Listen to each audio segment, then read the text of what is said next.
a strong ECG. How do you know that? Just looking at the voltage.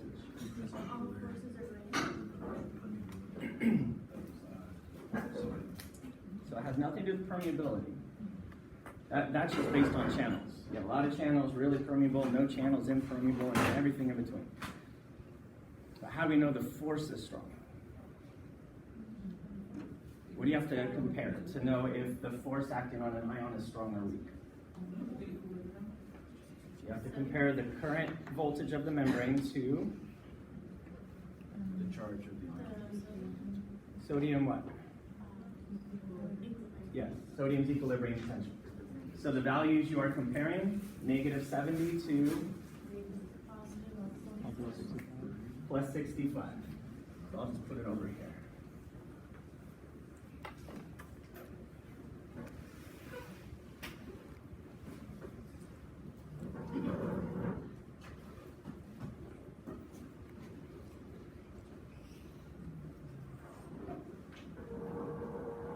So plus 65 is sodium's equilibrium potential.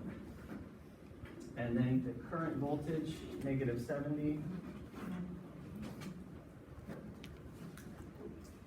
Pretty far away from plus 65. Relative to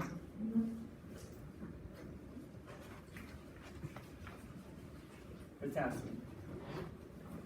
We'll do the same thing for potassium.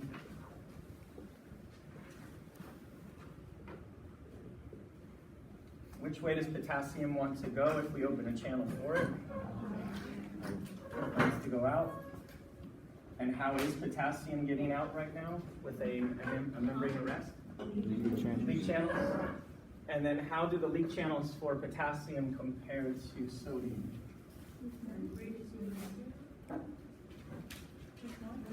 How many more?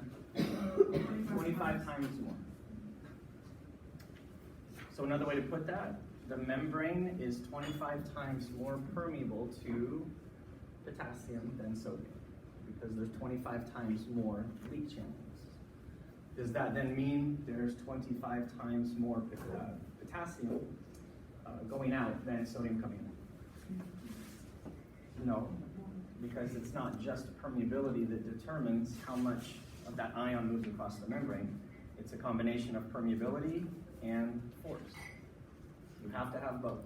You have to be able to get across the membrane, and then there has to be a force pushing you across the membrane. So if you're hydrophilic, which most substances are, they need help getting across. In fact, going back to chapter 3, what type of movement or transport is this for potassium and sodium? Moving across the membrane through channels. What's that called? Type of movement.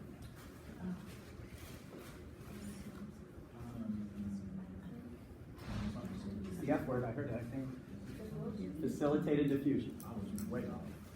Channel-mediated facilitated diffusion, right, if you want to get really specific. All right, concentration gradient for potassium. Which way does it want to go? And then electrical gradient. I guess I'll do this. Concentration out. Electrical gradient. All right, so I can't be arbitrary now. I can start with an arbitrary length for concentration, but what do I need to show with the electrical gradient? Longer, shorter, or the same? Shorter.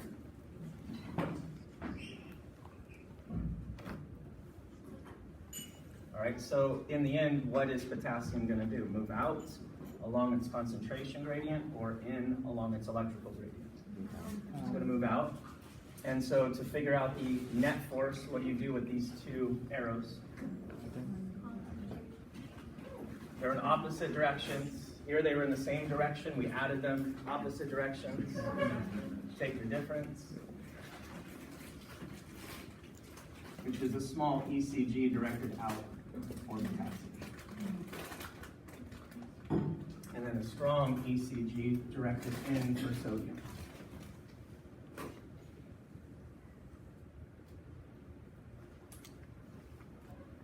So maybe 10 to 1, maybe 10 times more potassium, or 10 times more sodium coming in than potassium going out if they had equal permeability.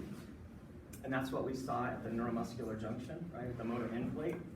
When we opened channels, it was a channel that allowed both ions to go through, and they did. And there was probably 10 times more sodium coming in than potassium going out.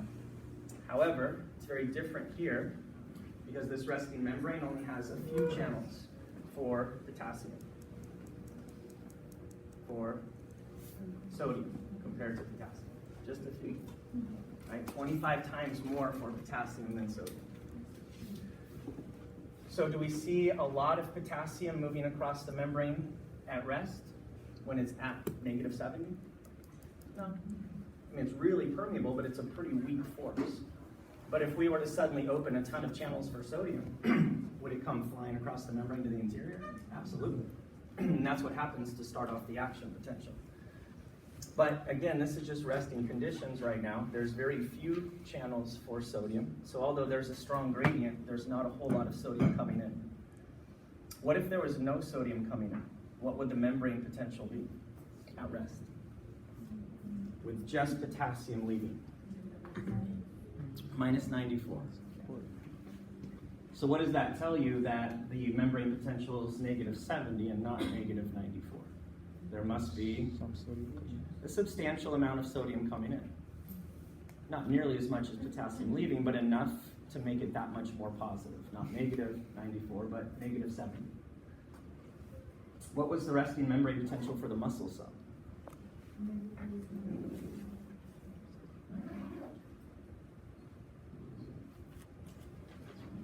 So it was about -85? No.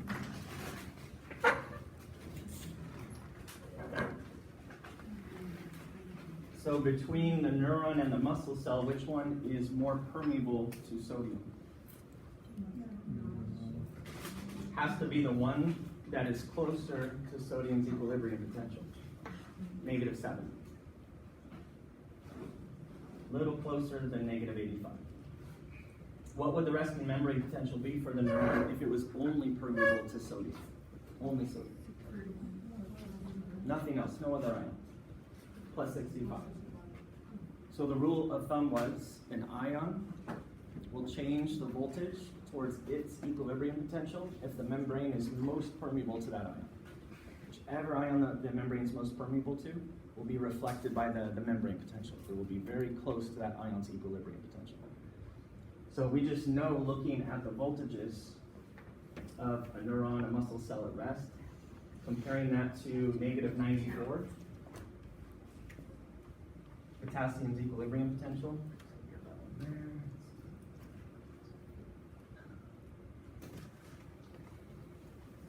We know that both of these cells are way more permeable at rest to potassium than sodium, given how close those voltages are to potassium's equilibrium potential.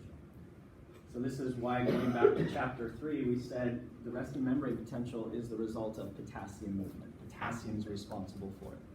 And it's not the pumps that create it and maintain it, it's the constant leaking of potassium out of the cell. We just need the pumps to return the ions to where they came from so that this can keep going. Right? Otherwise, if you don't pump it back, eventually you do lose your concentration. They would even out. They would be the same inside and outside of the cells. And the only reason they're not, those pumps run 24/7. What else about rest? So both ions are diffusing across the membrane. They're moving in opposite directions. Sodium's diffusing in, potassium's diffusing out, and in comparison, there's a whole lot more diffusion of potassium going out compared to sodium coming in, right?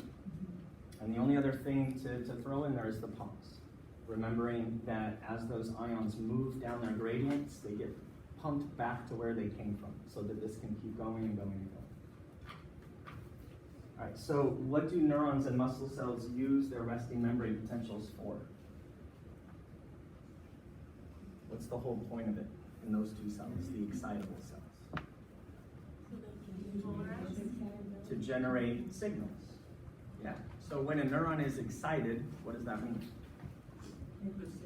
The membrane is depolarized, and action potential has been created. And what's the result of exciting a neuron? And then what's the result of the action potential? To say it's excited does mean that an action potential has been created. Neuron. Release of neurotransmitter. That's the whole point. And then in a muscle cell, the whole point is contraction. All right, so you're at rest. You've got an electrode in the axon hillock membrane.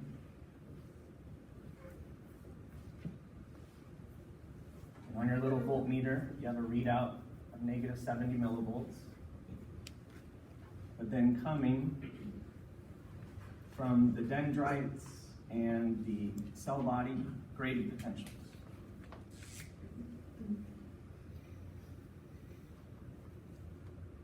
And what's creating these graded potentials?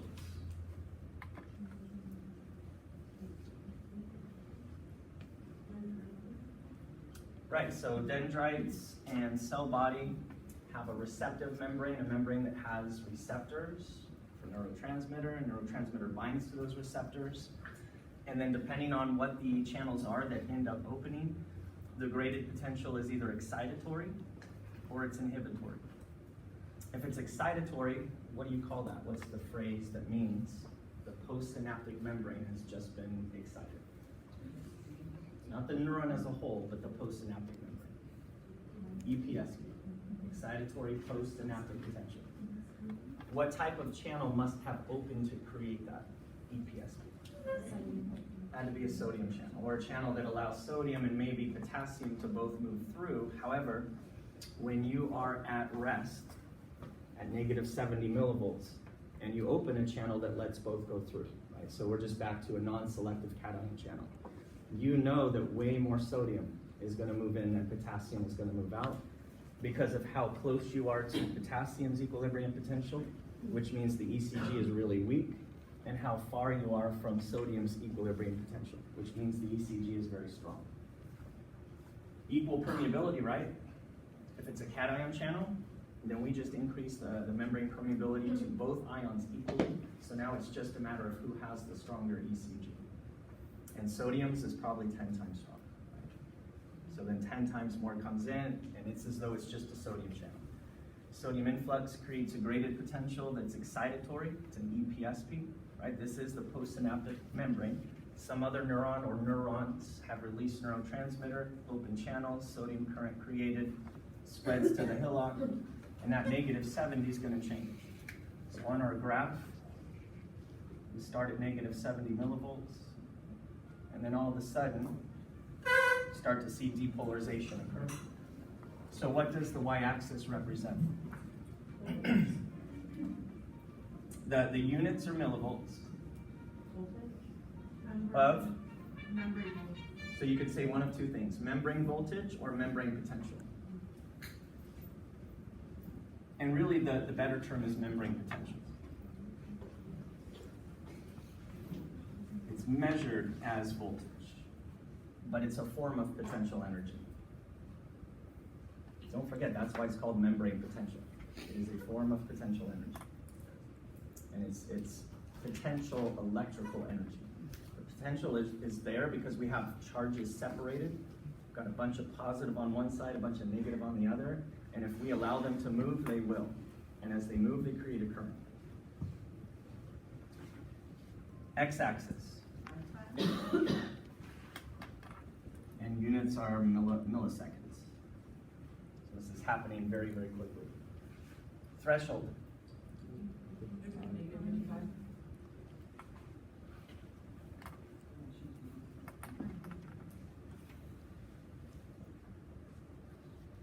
Now, before we continue with this, what if we were watching the change in voltage on the screen and all of a sudden it went from negative 70 to some negative value? More negative value.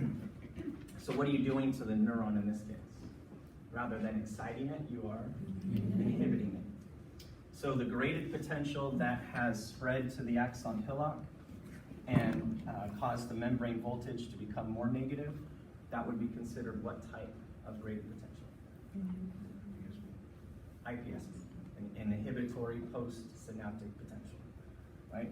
For some other neurons communicating with this one, this is the postsynaptic membrane, the receptive membrane of the dendrites and the cell body. So just as a reminder, we can draw an axon terminal here from some other axon, right? So here's your synapse, and what type of synapse would that be? Axodendritic. And if you had one right here, axosomatic. And if you had one here, axoaxonic. So typically what we're looking at though, the receptive membrane, synapses at the dendrites and cell body. So axodendritic, axosomatic. So if it did become more negative, that means what type of channel or channels may have been opened. There's really only two possibilities. So this neurotransmitter was released, and let's say it opened channels for chloride. And chloride's going to come in. And that's going to make the membrane more negative. Or the other possibility? Potassium. In which case potassium goes out, same effect, the interior becomes more negative. So maybe there's 1,000 of these synapses all across the dendrites and the cell body. And maybe some of them are inhibitory and some are excitatory. But if what we see as the net result is a change from -70 to say -80, what does that tell you about all of these inputs, all of those EPSPs and IPSPs? This is information processing. Right? This is what happens at postsynaptic cells. You just have to count for all the inputs that are occurring at the same moment in time. But it's becoming more negative. It's not just staying at -70. That would mean they're canceling each other out. But it's going down, so what does that tell you? There's more IPSPs than EPSPs. There's more chloride and potassium currents than sodium currents. What type of neurotransmitter is inhibitory and inhibits by opening chloride channels? Or name, let's say type. What's the name? Give me the name of a neurotransmitter that's considered inhibitory and does just this, opens chloride channels. Starts with a G. GABA. How about the one used in the brain that is typically excitatory? Glutamate. There's others, but glutamate and GABA were the two that I mentioned in the brain as one being the major excitatory neurotransmitter and the other being the major inhibitory neurotransmitter. Why are these potentials that are happening along the postsynaptic membrane considered graded? What makes them graded?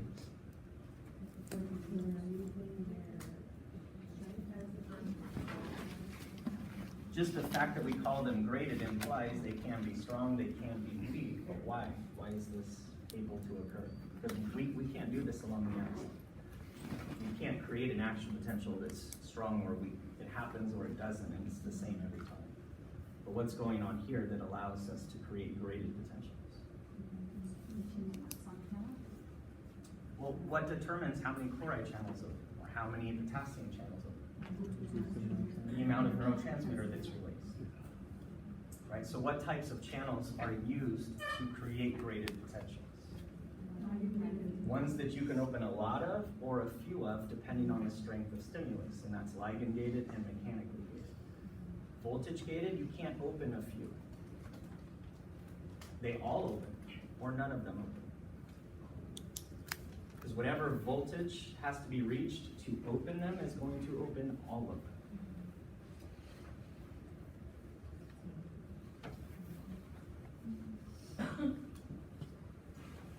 Okay, so far? So you said that the amount of neurotransmitters released determines ligand?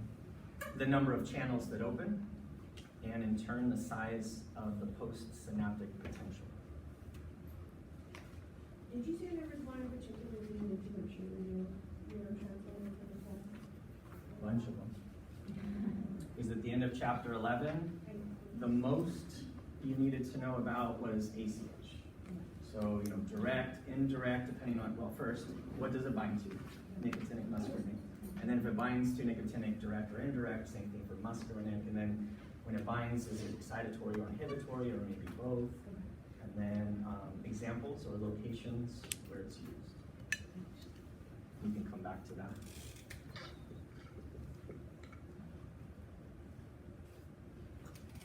So if what we see is a change in voltage towards threshold, that means the neurotransmitter that was released opened channels that allowed sodium influx. And as long as that sodium current upon reaching the hillock is strong enough to depolarize the membrane to threshold, you will get an action potential.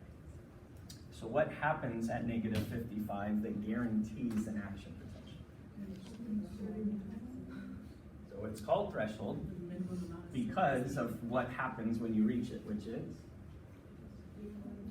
positive feedback loop is triggered, where you open channels that allow sodium influx. The sodium influx further depolarizes the membrane, opening more channels, more sodium influx, more depolarization, more channels open, more sodium influx. So that's happening just before negative 55. What I mean, not the positive feedback loop starts at negative 55, but the channel's opening starts just below and continues probably until we just about reach peak.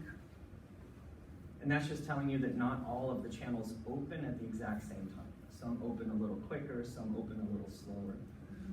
But enough will open at negative 55 to engage the positive feedback loop. So that's the trick. How far up does this go?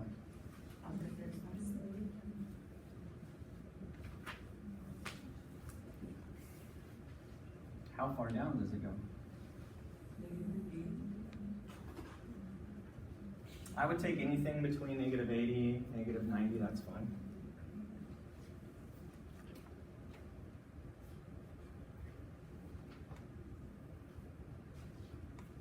It's probably gonna be a bit longer than that, actually.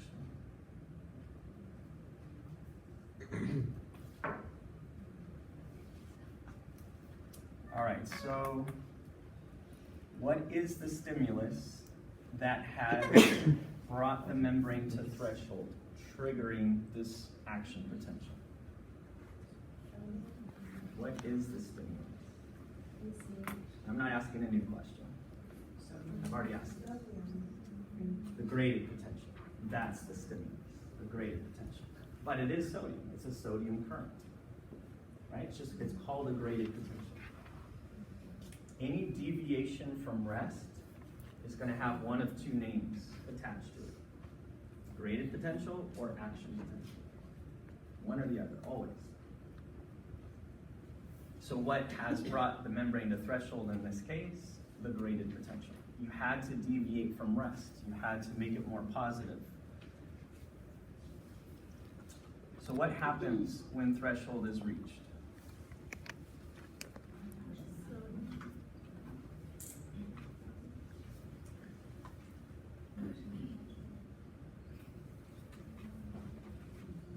Upon reaching threshold, 3 events are triggered.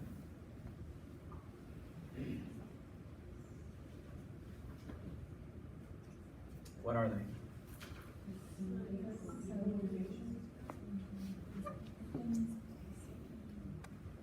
So the very, very first thing to happen, activation gates.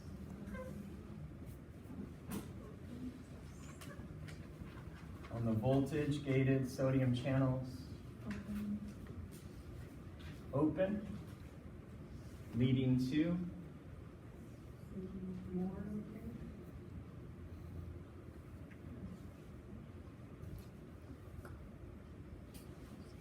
more will open, but that's going to require further depolarization. That's going to require sodium influx.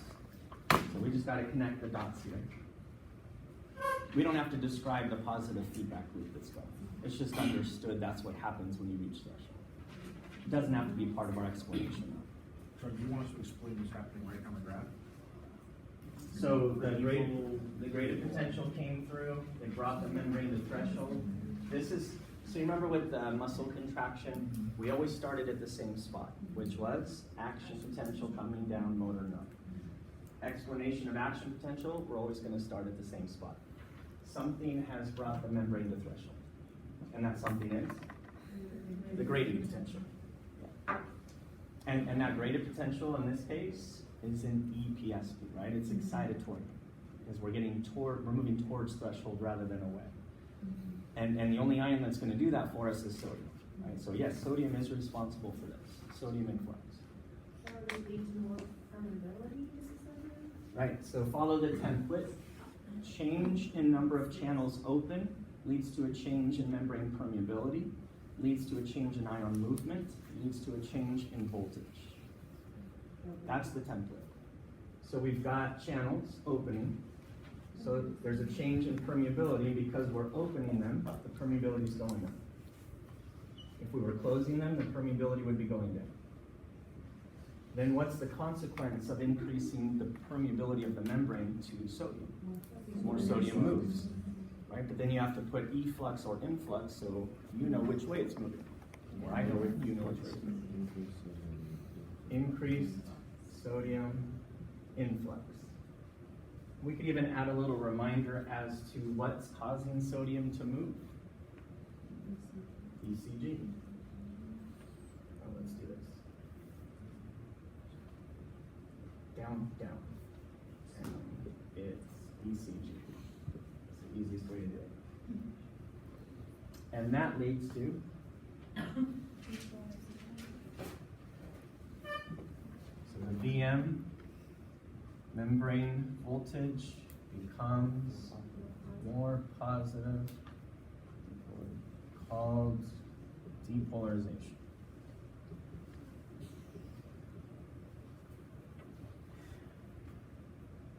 All right, second event triggered by the EPSP bringing the membrane of the axon hill up to threshold.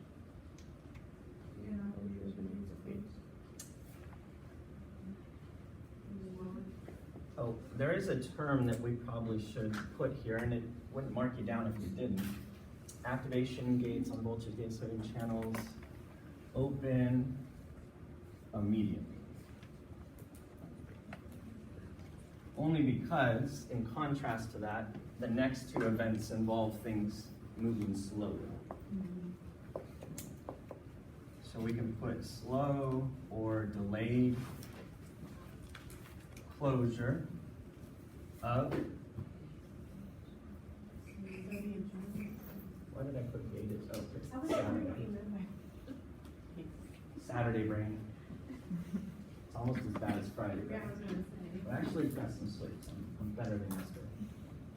Slow or delayed closure of inactivation gates on the voltage gated sodium channels. So when you suddenly close channels, what happens? Permeability goes down, resulting in decreased sodium influx, resulting in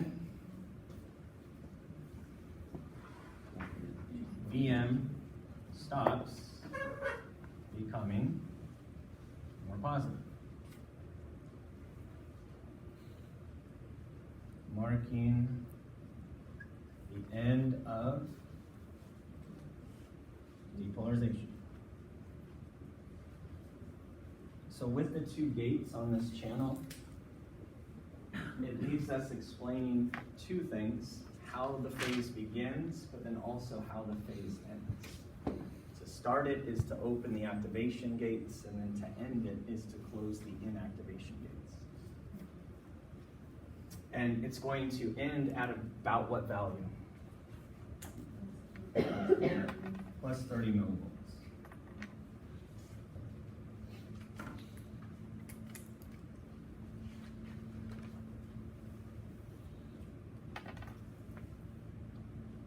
Third event?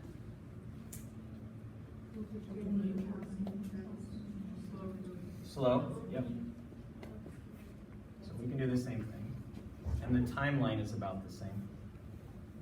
Slow or delayed opening of voltage-gated potassium channels. All right, you open channels for potassium, so that leads to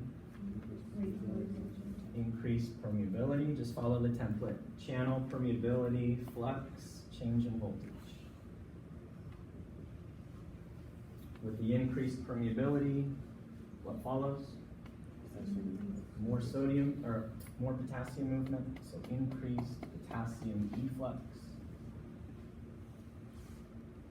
And when ions move across the membrane, it changes the voltage. So that's the last thing you need to note. The VM is becoming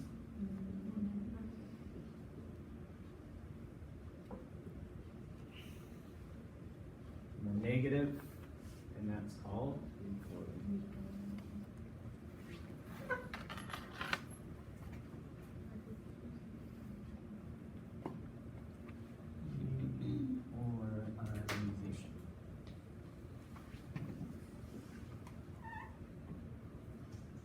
All right, so repolarization technically is from what value to what value?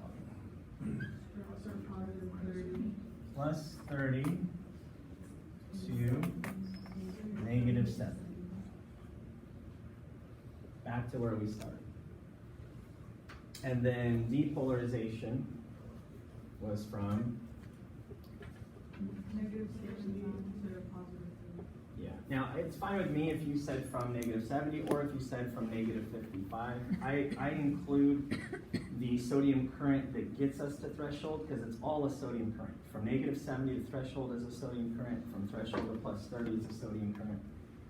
It's just the source or the trigger is a little different, right? At first, it's the sodium current from the EPSB, and then it becomes the sodium current of the action potential. But when we quantify the amplitude of the action potential, we do start at rest, right? Because in the end, this is a deviation from rest. So initially, the action potential is really just the gradient potential. It gets you to threshold. And then the positive feedback loop kicks in. And now from there, it really is an action potential. Because had you not reached threshold, it would have just fizzled out like that. It would have just been a graded potential at the axon level. So the whole phase of depolarization has an amplitude of 100 millivolts, negative 70 to plus 30. And then from plus 30 back to negative 70, same amplitude, that's all repol. Now we're done explaining what events have resulted from threshold, but we're not done explaining the phases of the action potential. So we have explained all of depol.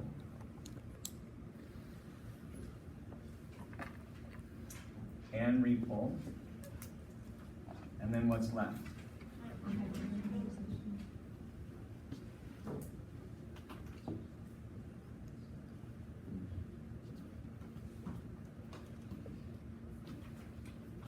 All right, so for that one. And I didn't give it a number when I wrote this on the board last time. I think I probably just an asterisk or a bullet point. This is not connected to threshold directly. But to explain what happens next, start with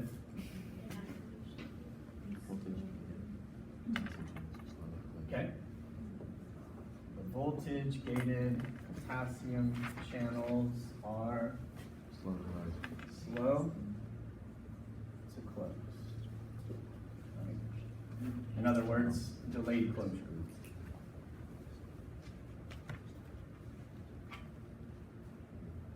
Resulting in elevated, so many different ways you could put this, permeability to potassium,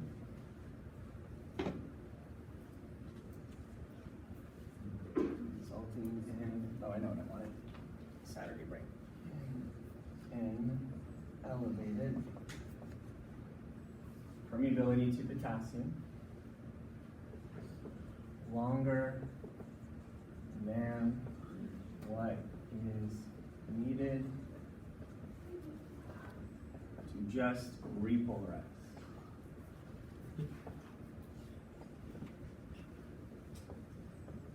The elevated potassium permeability leads to elevated or excessive or high, however you want to put it, potassium efflux, keeping the VM below negative 70 millivolts until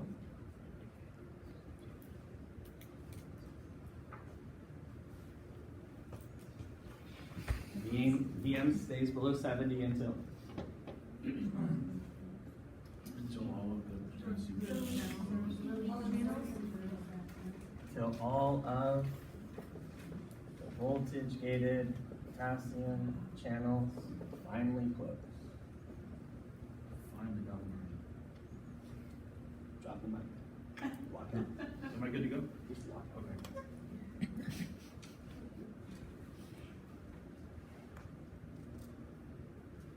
And then we did give the full range for dipole, for repole. Let's do the same for hyperpole. So here the VM changes from negative 70 to negative 80 back to negative 70.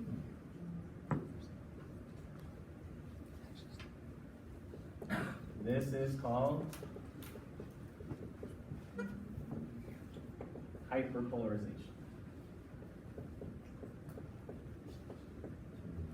It's kind of like the muscle contraction explanation. I can do it 10 times and it'll be different every time. Some are longer, some are shorter, words change, but all means the same thing. Which tells you I didn't memorize it.